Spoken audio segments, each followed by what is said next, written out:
Bienvenido, Guido Sac, economista. ¿Cómo va todo? ¿Qué tal? Vamos a arrancar por acá, por este tema, que a priori me parece una discusión recontra interesante. Hay que ver cuán viable, cuán factible, año electoral, pero ¿es viable un IVA compuesto, una tasa nacional, y después que las provincias compitan a la hora de seducir empresas y también mejoren y sean más eficaces a la hora de recaudar? Sí, es viable. No es tan diferente a lo que tenemos hasta ahora, ¿no? Digo, el gobierno venía con una idea de ser muy disruptivo en términos del sistema tributario, y esto es lo más parecido a lo que tenemos de todo lo que dijo el gobierno.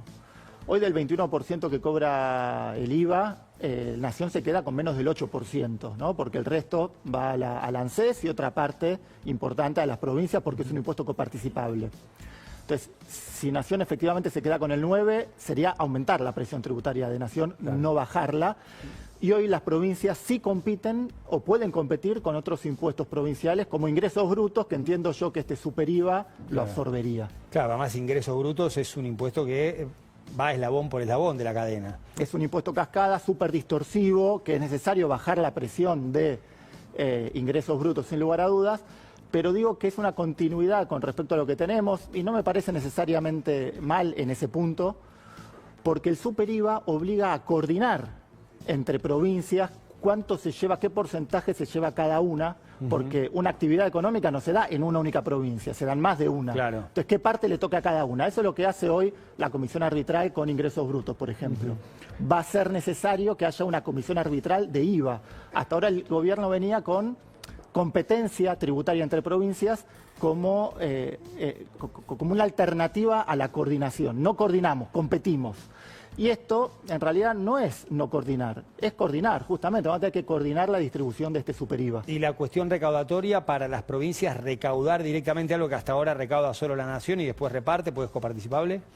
Bueno, con el IVA actual ya sucede, con ingresos brutos no, con lo cual las provincias evidentemente ahí tienen alguna pérdida de autonomía. Habrá que ver cómo se efectúa la distribución de los recursos, pero Nación recaudaría algo que hasta ahora recaudan las provincias.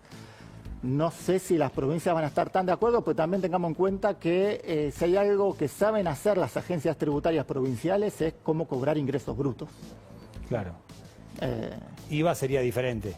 Y bueno, IVA sería diferente porque lo cobra Nación y lo distribuiría. Entonces, en algún punto es algo que hacen las provincias, a partir de ahora lo hace Nación y se los da a las provincias. No digo que vaya a suceder esto, pero con las transferencias discrecionales, Nación las interrumpió y las provincias tuvieron que adaptarse a eso. Claro. Acá, evidentemente, es diferente porque justamente no sería discrecional, sino entiendo que Nación estaría obligado a transferirlo. Pero bueno, digo, también con la coparticipación, en principio se transfiere todos los días, puede haber demoras, etcétera. Es una discusión que tienen que dar las provincias con Nación. Guido, y en relación a estas medidas que se preparan para que circulen más los dólares en la economía, ¿pensás que pueden llegar a tener éxito? ¿Qué se necesita? De nuevo, tengamos en cuenta que hoy todos tenemos el celular. Si tenemos dólares en nuestra caja de ahorro, los vendemos.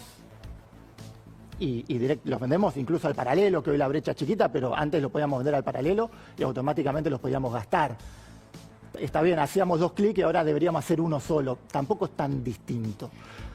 Pero los dólares que del blanqueo no están corsetados en ese sentido. Bueno, en ese sentido se liberaría algo de los dólares del blanqueo, que hoy no se pueden usar, pero sobre todo yo creo que lo más importante de esto, que es un arma a doble filo, es los dólares que están informales, ¿no? Digo, dólares que no se sabe cómo se consiguieron.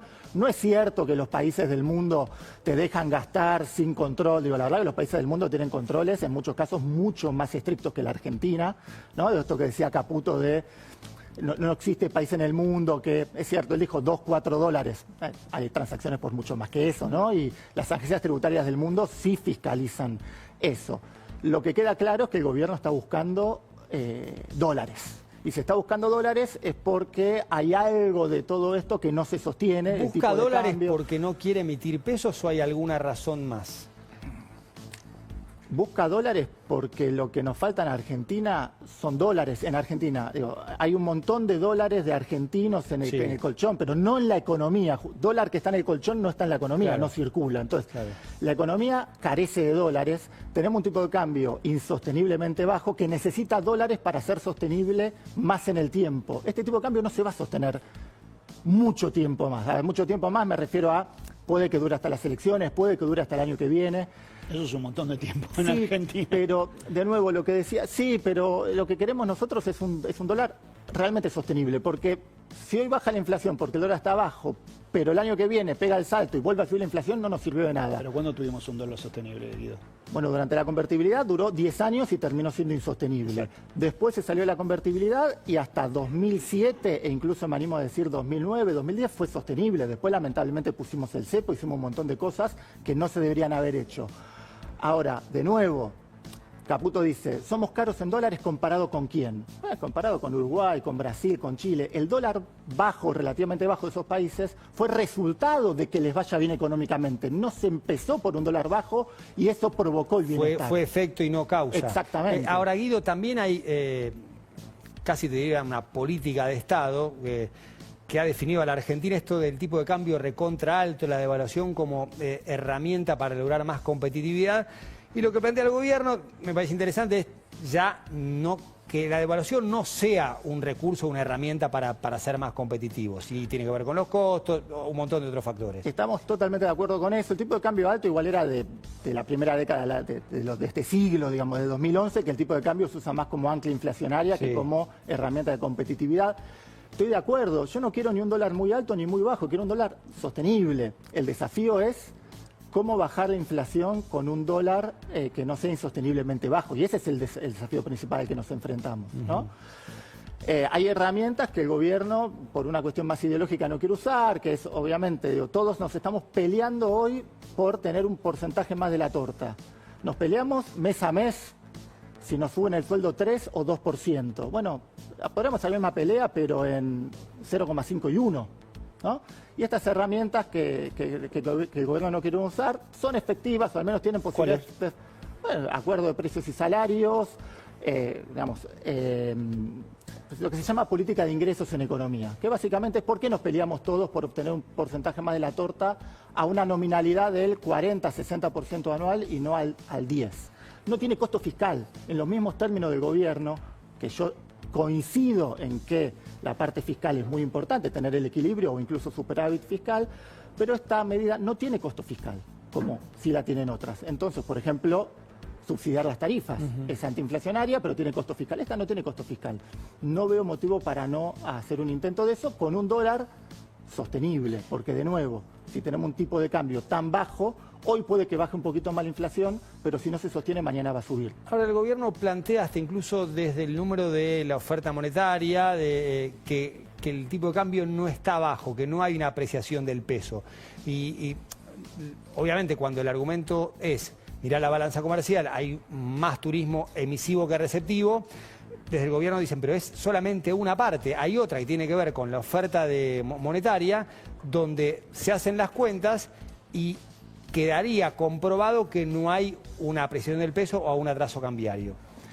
A ver, mientras sea más barato ir a Florianópolis que Mar del Plata, históricamente en Argentina tuvimos un problema, ¿sí?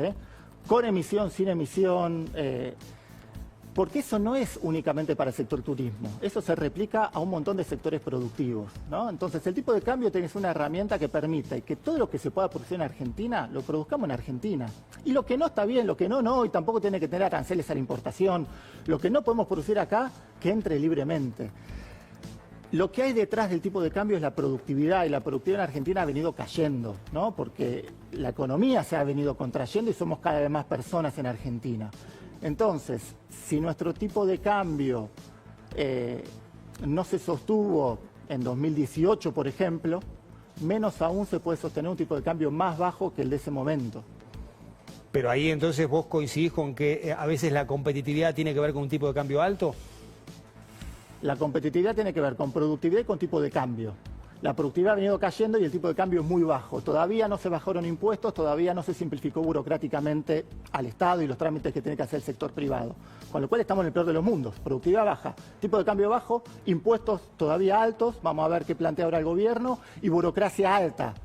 Entonces, antes de bajarme el tipo de cambio a estos niveles, hagamos una reforma tributaria que incentive la producción y la formalidad, desburocraticemos al Estado, y una vez que tenemos eso, tenemos esa ganancia de competitividad, ahí sí nos permitirá un tipo de cambio más bajo, que dudo que sea a estos niveles, pero sí más bajo del que teníamos en los últimos años previos a este gobierno, que obviamente era el paralelo altísimo. ¿El trabajo de Sturzenegger no tiene que ver con esto, con desburocratizar?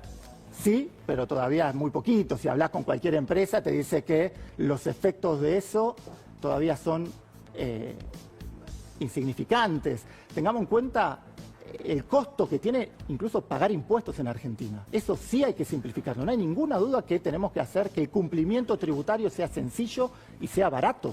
Hoy cualquier trabajador incluso que paga ganancias o cualquier independiente que paga ganancias tiene que contratar un contador. Eso cuesta dinero. ¿Por qué no aprovechamos el dinero o para pagar impuestos o para que el contribuyente consuma, ahorre? ¿No? Entonces tenemos que simplificar. Es cierto, todavía no lo hicimos. Guido, hablaste de la posibilidad de hacer un acuerdo de precios-salarios.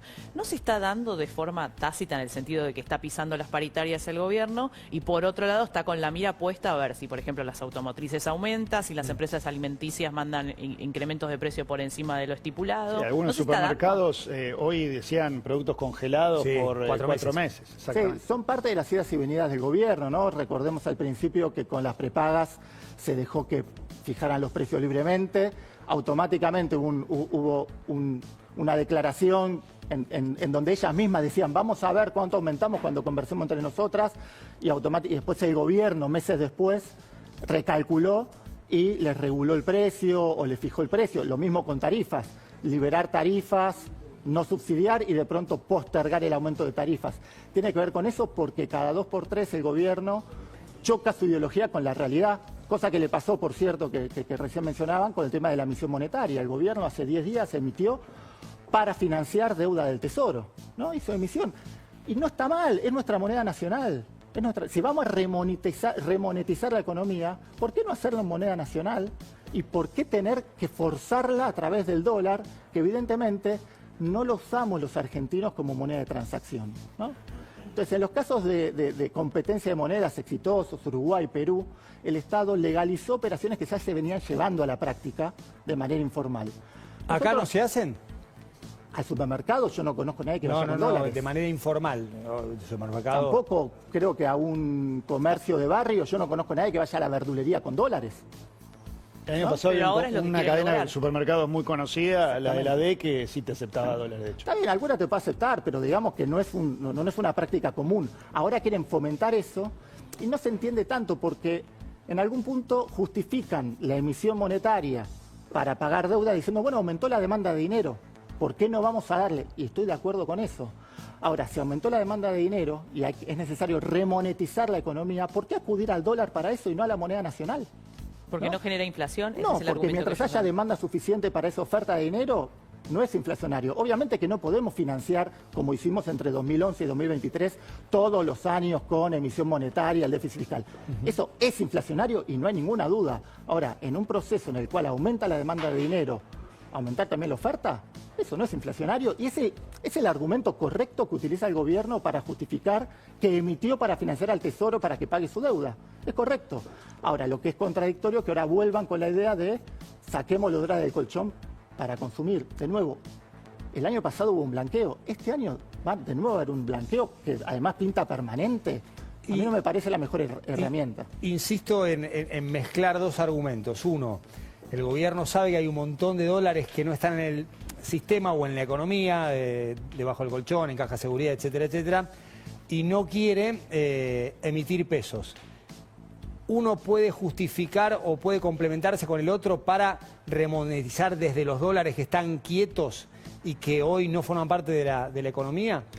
Sí, bueno, de hecho es lo que, a ver, es contradictorio de nuevo porque ha remonetizado hace 10 días el sector público con pesos, Sí. con moneda nacional. en contra de la dolarización endógena que venían hablando y ahora vuelven con el tema de dolarización endógena.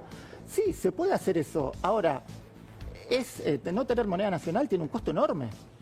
Digo, de nuevo, los países que le ha ido bien y que lograron tener un tipo de cambio más bajo son todos países con moneda nacional. Perú, Uruguay. Ahora, ¿la historia de esos países y la inflación y su vínculo con la inflación es parecida a la nuestra? La de Perú tuvo hiperinflación igual que Sí, Argentina. no, hoy el presidente del Banco Central en Perú es más importante que el presidente. De hecho, Perú ha cambiado un montón de presidentes y la política económica sigue siendo la misma. Entonces, Perú ha tenido inflaciones peores que las de la Argentina de los 80, no de ahora, sino de los 80. Ha tenido una cantidad de dólares de peruanos fuera del sistema similar o incluso mayor a la que tiene hoy la Argentina.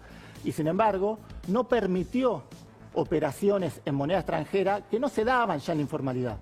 Argentina está dando un paso más allá, en contra de su propia moneda, pero no por una cuestión nacionalista, por una cuestión pragmática. Si queremos tener un tipo de cambio bajo o alto, o queremos tener un tipo de cambio, necesitamos moneda, ¿no? Necesitamos moneda, entonces... Cuando vos decís el peso es excremento, entonces... Yo no dije ¿no? eso. Perdón. No, eso lo dijo Milei. Ok. Por mi nota de cenital de esta semana, justamente, es una parodia de lo que dijo Milei. Si el peso es excremento y la semana, hace 10 días, el gobierno emitió, entonces, básicamente, y disculpen, el gobierno se está cagando en lo que él mismo había dicho, ¿no? Ahora, ¿no es hora también de mirar más lo que hace que lo que dice? Claro. Como ocurre en el 95% de los 100%, políticos. y hay que mirar únicamente lo que hace, o al menos yo como economista Sí, claro. miro lo que hace, pero lo que hace también es contradictorio desde emitir pesos y propiciar el uso de dólares. Entonces, si hay demanda de pesos, si hay demanda de dinero, ¿por qué no aprovechar esa demanda de dinero para proveerla con moneda nacional? De nuevo, los costos de no tener moneda nacional son economías como la ecuatoriana o como la boliviana, que no tiene moneda nacional porque tiene tipo de cambio fijo hace un montón y está inmerso en una crisis económica enorme. De nuevo, ¿qué países son los dos, sacando a Venezuela, con mayor riesgo país en América Latina? Ecuador y Bolivia. Entonces, yo quiero moneda nacional, pero no quiero moneda nacional por una cuestión nacionalista. Quiero moneda nacional porque eso nos va a permitir crecer, si hacemos buen uso de esa moneda nacional con equilibrio presupuestario, sin financiamiento monetario al Tesoro, nos va a permitir tener una inflación baja. Y si en ese contexto, además, simplificamos tributariamente y simplificamos la burocracia que tenemos, eso sí genera aumento de competitividad y eso, como resultado, nos va a generar un tipo de cambio más bajo, pero no como premisa, no como inicio. Eso va a llevar a que el tipo de cambio nuestro sea más bajo y que nuestra competitividad sea por lo que producimos los argentinos y lo bien que lo hacemos, y no por un tipo de cambio ni artificialmente alto ni artificialmente bajo. Guido, muchísimas gracias por haber venido. A ustedes. Bueno, cada vez hay